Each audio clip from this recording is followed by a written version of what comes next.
Hello there, wrestling viewers. My name is Adam Clery, and this is traditionally the video known as What Went Down, where we recap the pay-per-view we've just watched, try and sum up all the big talking points, all the big action areas, try and round it up for you in a nice, neat little package. So if you've not seen it, you get a bit of an explanation. If you have seen it, you get a bit of a context for it. However, this is not going to be what this video is. I actually feel somewhat unprofessional sitting here eating my tea while I'm doing this video, but on the one hand, it's like 8 o'clock at night here in the UK, a lovely time for us to do a pay-per-view, and I'm absolutely starving. But more importantly than that, this is delicious leftover turkey curry, and the reason I want to eat it as I'm doing this video is because I want to remind myself that 2 days ago, this pay-per-view felt very simple. It was cut and dry. It was a bad thing that WWE were either contractually obligated to do or were simply in a position they couldn't get out of, for lack of a better term, or they were just the bad guys, and whatever the situation was, it shouldn't be happening. And when I was making this turkey curry, that's how I thought about this show. And now that it's finished, I want to remember that that's how I thought about this show, because my initial feelings having watched it are not the same. We'll get to the big whys and the why nots in a moment, but this is a big general roundup, so I'm going to try and skip through this as succinctly as I can, because not a single person is watching this video so I can tell you how good New Day versus The Bar was. It was an afterthought. In all of this, we had basically this World Cup tournament where some stuff happened. We had AJ versus Samoa Joe, where some stuff happened. We had Brock versus Braun, where, dear God, some stuff happened. And then we had the Brothers of Destruction versus D-Generation X, where, and you're not going to believe this, some stuff happened. Okay, so we opened the show with the first 4 World Cup matches where the 2 brackets from Raw and SmackDown faced off. We had, and I'm going to have to jog my memory here because I've had 4 beers, Rey Mysterio, Randy Orton, Miz, Jeff Hardy, Seth Rollins, Bobby Lashley, and Dolph Ziggler versus Kurt Angle. Now, these pretty much all went to form. We all expected the Miz to advance. We all expected Seth Rollins to advance. We all, I guess, maybe expected Dolph Ziggler to advance, even if we didn't want Kurt Angle to do so. And yeah, Randy Orton was somebody who could take a loss there against Rey Mysterio, so that's how that went down. To be honest, it was a fairly lackluster start. It was a quiet start to the evening, but it wasn't the start to the evening, was it? The start to the evening was, as had been rumoured, as had been reported,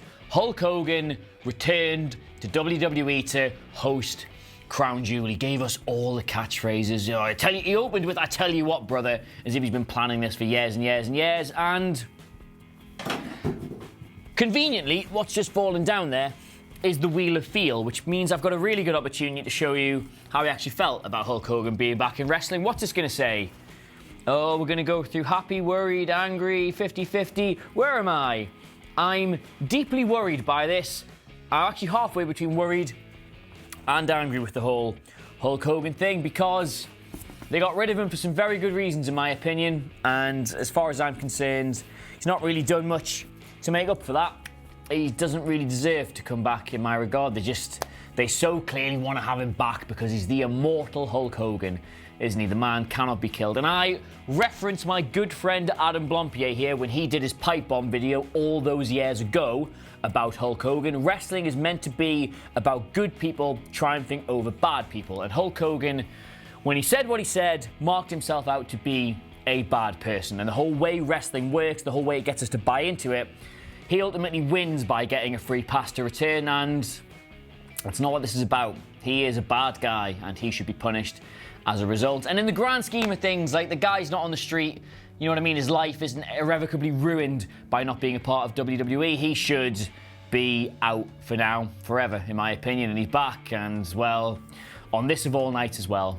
I know a lot of people are like, yes, Hulk Hogan's back, but I'm sorry, he's out for me. He just shouldn't be able to get this free pass, and here he was. But that's the thing about this show, isn't it? In the grand scheme of things, it wasn't even the biggest talking point of the evening. It was merely just what we started with. So yes, there's my 2 cents. Hulk Hogan came back, and he shouldn't have. But yes, to the show proper, and indeed to the World Cup. Good God, that is a hot curry. We got 4 fairly lackluster matches, which, I mean, if nothing else, gave us unlikely matchups. They gave us good pairings. They gave us all about between 8 and 10 minutes of solid action. There was a lot to like about these matches, but nothing to really write home about. I thought Mysterio Orton, nice start to the show. I thought Hardy versus Miz was quite good. Rollins versus Lashley, I particularly enjoyed. And Dolph versus Kurt Angle.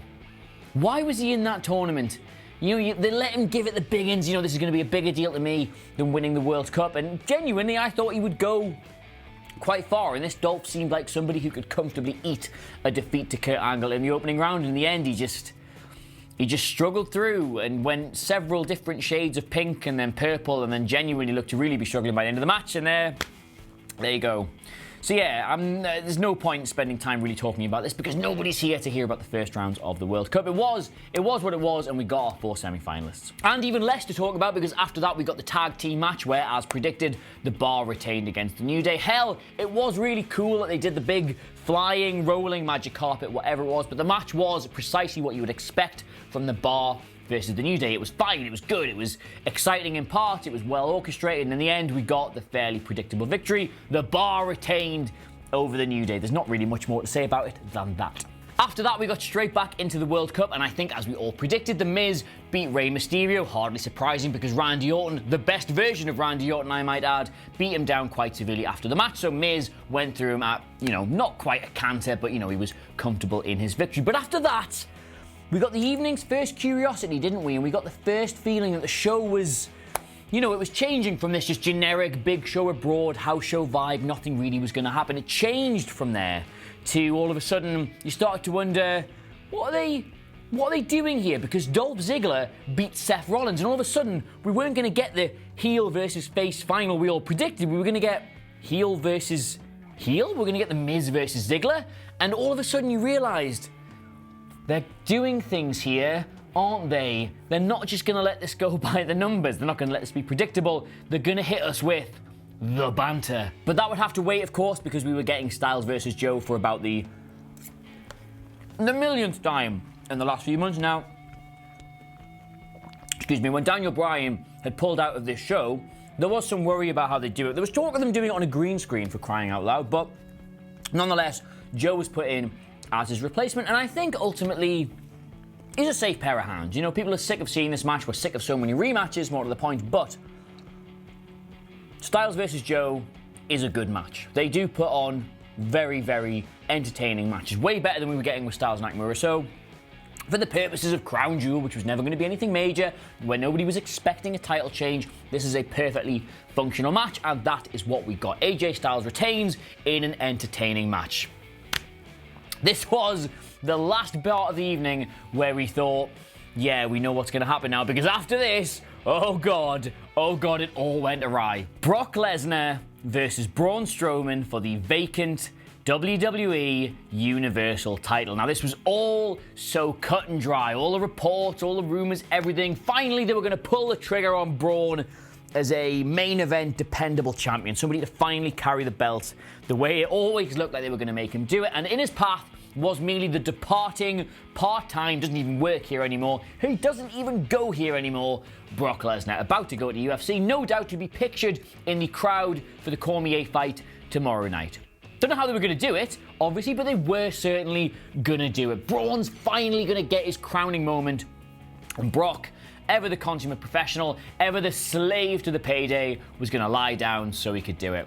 Except, oh god, Baron Corbin, the snivelling little bognonce that he is, clocks Braun Strowman over the back of the head with the title, and then from there, we get a squash. Brock F5s him once, he kicks out, F5s him twice, he kicks out, F5s him the third time, he kicks out, then he chucks him out of the ring, and he gets back in, he beats the 10 count. Then Braun finally launches some offense, he boots him in the mush, and then he walks into an F5, and he's pinned, and Brock is the Universal Champion again. What the hell? There has been, understandably, quite a lot of revisionism done about Roman Reigns over the past few weeks since that awful news about him came out. Get well soon, Joe. We are all still pulling for you. But I would like to say that I was never majorly against him being champion. I just think they did it really badly. But the thing about them crowning Roman as champion meant that if nothing else, they finally got the belt off a part-timer. They finally stopped burying their own product, burying their own concept, insulting their audience, and now, weeks, you can barely even call it months, weeks later,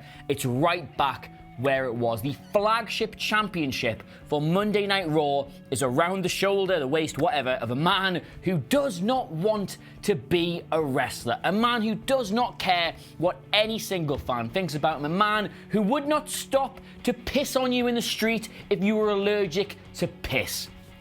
Here we are. It's happened again. They're right back where they were at SummerSlam, and I'm so sick of explaining why this is bad.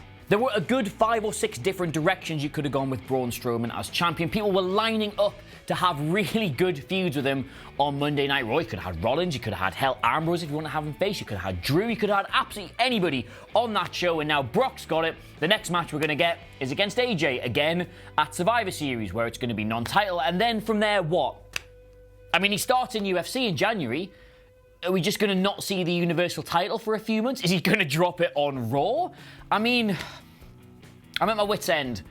Wit's end with the booking on that show, and that belt is got to be, if not cursed, then the most wasted championship in WWE's history. Everyone who's held it has either had to hand it back or has done a really, really piss-poor job of representing the company, and now just we get it all again. Justice for Finn, hashtag. But I've got to move on. I can't even spend time talking about that because the match that followed it, which could have just been cut and dry, simply done, another Saudi Arabian prospect where somebody gets a nice big award and forgets about it immediately the next week, was not. It was, if anything, the more improbable outcome of the two. Like Braun versus Brock, you could have picked one. There were people there who said Brock might win that, but most people thought it was going to be Braun. Everybody had picked somebody out of those 8 men that were going to be in the World Cup, and I guarantee you, not a single human being walking this fair earth would have told you what the outcome of that was going to be. Now, that should be a good thing. Big surprises in WWE should be applauded. We should be celebrating their ingenuity. We should be being blown away at how they got us, but World Cup winner and best in the world, Shane McMahon. Now, am I against this as a concept? Am I against this as a premise? I can't even say that I am, to be totally honest with you. Like, nobody in that tournament needed the rub from winning an award that was never ever going to get mentioned again. It's not like the winner got to face CM Punk at WrestleMania for the right to be crowned best in the world. But I will say, as an aside, if they are bringing him back so we can face Shane for this, then fair play. I am completely done with trying to predict the mood swings and the booking policy of this company because I just have absolutely nothing. But to give it to Shane McMahon when you could so easily have just had The Miz versus Rollins and put it on either of them, maybe have Ambrose interfere to really elevate that feud, maybe put it on The Miz so he's got a tactile thing to remind people how good he is, which he's the best in the world at doing, I might add. But no, you not only put it on Shane, but you made him beat an actual wrestler, Dolph Ziggler, clean. Like, I know Dolph had wrestled 2 matches before this, but Shane McMahon was wearing his jeans and his trainers and a vest. He's not a wrestler. Like, he's a businessman. I know he does wrestle every now and then, but he always gets it handed to him. He never wins the wrestling matches. And he won this one by beating up Dolph Ziggler and hitting a coast-to-coast and pinning him clean in the middle of the ring. That's the decision they sat down and made over how this match should go. I've got nothing, lads. I'm really sorry. I feel like I should have some insight to give you. I should have heard something, or I should have a unique perspective to offer you, but I don't. They made the best in the world. They made the World Cup winner, Shane McMahon. There's nobody on earth can explain that to you. Not even me. And then DX versus the Brothers of Destruction. What on earth is this? Is going cold now. What is there to say about that? Your goth dads, excuse me, bit of rice. Your goth dads versus 2 50-year-old men. I know Triple H is 49. Give me a break. 2 50-year-old men who really want you to suck their dick. And they gave them, I've not looked at the official time yet, unless somebody's printed it on my sheet. No, it's not been done yet, but it's over 20 minutes. It's 25, I guess, maybe 26, 27. Fairly similar to what Triple H Undertaker had the last time at Super Showdown. And again, we got a match that could so easily fit it into 10 or 15 minutes and would have been fine. It would have offended nobody. They could have got some good spots in and nobody would have been bothered that it didn't get a long match. So what do we get in that match? Well, let me explain. In that match, we got a sitting American politician. In that match, we got the COO of one of America's biggest publicly traded companies. In that match, we got a man who has been retired from wrestling for longer than I care to remember, who had never lowered himself by stepping back into the ring. And in that match, we got The Undertaker, who is inexplicably still going. And they gave them nearly half an hour, I presume, nearly half an hour in the ring to showcase what they can still do. Now, we did get, I will not deny, a couple of absolutely amazing moments in that match. Shawn Michaels did a moonsault to the outside at 53 years of age.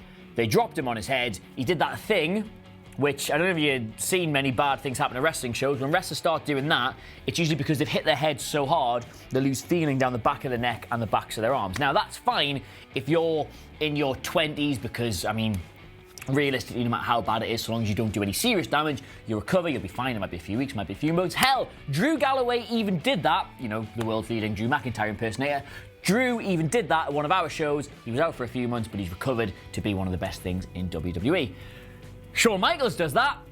Oh, God, that's his wife opening all his ketchup bottles for the rest of his life. That is not what you want to see. In the end, though, DX beat the Brothers of Destruction, which, as I pointed out, now technically ties up the Shawn Michaels retirement angle at 1-1. Undertaker retires Shawn Michaels. Shawn Michaels comes out of retirement to beat The Undertaker. And then what do you get? Are they building to a third one? Because I haven't seen anything in those two matches to tell me that The Undertaker can make his way through another singles match at WrestleMania. I mean, with John Cena, who is one of the younger veterans, let's face it, on the roster, someone who can carry himself through long matches, Shawn Michaels isn't. He was good in this, don't get me wrong. I thought he was sprightly, he was agile, he was inventive, he put his body on the line, he hit really, really nice moves. He looked, bizarrely, out of the four of them, the least ring rusty, which is quite weird, but he ain't getting his way through a 20-minute WrestleMania match. Not one that isn't going to ruin the work he's already done before. So I'd like to think they'd leave it at that. I've seen enough, personally, but if these big events are going to continue, and I'm going to get to that in a second, then I really hope that's not where they're going. The fact that Triple H pinned Kane in the end was, if nothing else, a little bit reassuring on that front. So that was WWE Crown Jewel, a show that probably shouldn't have happened, a show that very nearly didn't happen, but nonetheless, a show that happened. I mean, I don't know how else to say it. I don't know how else to describe it to you other than so many things on that show shouldn't have been a thing, but were absolutely a thing and are now going to have to be a thing that I talk about for ages and ages and ages, which I'm not complaining about. Dear God, if there's one thing the Al Jazeera interview this morning reminded me of, it's that I am incredibly fortunate to be able to do this absurdity for a living, but here we are. Here we are. I'm not going to go too deep into the whole Saudi Arabia issue because God knows I've covered it so much up until now. If you're still really curious about what it all means, then, I don't know, go check it out. The Disturbing Truth Behind WWE Crown Jewel, it's got like 500,000 views.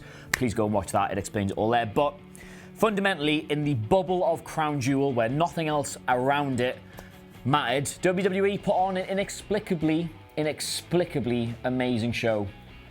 Maybe not good amazing, but certainly I was amazed at parts of it. The first hour, the first 2 hours was a bit of a trudge through. Felt like a house show, as we expect these things to be, but then they decided that it mattered.